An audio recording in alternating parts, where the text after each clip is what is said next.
Hello বন্ধুরা, তোমরা সবাই কেমন আছো? আজকে এবছরের প্রথম তাল শাঁস দিয়ে তালের বড়া বানাবো, তো তোমরা দেখতে থাকো। তো তাল শাঁসটা প্রথমে বের করে নিয়েছি তাল থেকে, তারপরে এটা গরম করে নিচ্ছি। খুব বেশি গরম করার দরকার নাই, একটু ফুটে আসলে নেড়ে চেড়ে নামিয়ে নিলেই হলো। দেখো বন্ধুরা, কত সুন্দর ফুটে গেছে। তারপরে ফুটে গেলে খুব ভালো করে কিন্তু নাড়তে হবে, নাহলে তলাতে লেগে যাবে। তাই আমি তোমাদের কার কার ভালো লাগে তালের বড়া খেতে? আমার তো খুবই ভালো লাগে। আর কারা কারা এবছর তালের বড়া খাওয়া হয়ে গেছে বা তালের পিঠে, তা আমাকে কমেন্ট করে বলতে পারো। তারপরে এখানে পরিমাণ মতো চিনি দিয়ে দিলাম, তোমরা তোমাদের টেস্ট অনুযায়ী চিনিটা দিও। তারপরে চিনিটা দিয়ে খুব ভালো করে মিশিয়ে নেব তাল শাঁসে। দেখো বন্ধু, কত সুন্দর আমি মিশিয়ে নিয়েছি। তারপরে একটু চালের গুঁড়ো দিয়ে দেব।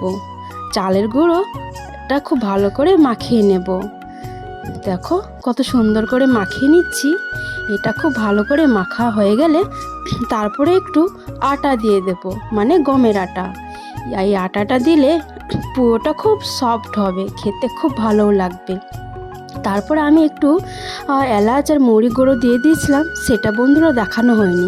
আর তার সাথে একটু বেকিং সোডা দিয়ে দিয়েছি, মানে অল্প পরিমাণে, তাহলে খুব ভালো মতো ফুলবে।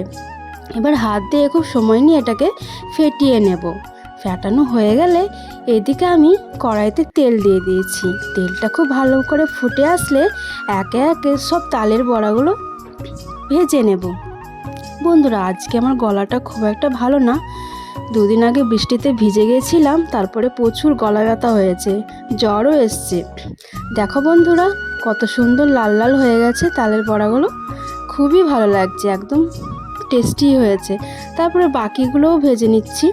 এদিকে আমার দিদি দিয়ে দিচ্ছে পাশ থেকে, দিদিমণি আমার ঠাম্মা। তো দেখো বন্ধুরা, সবই হয়ে গেছে। এবার আমরা খাবো। আজকের মতো টাটা।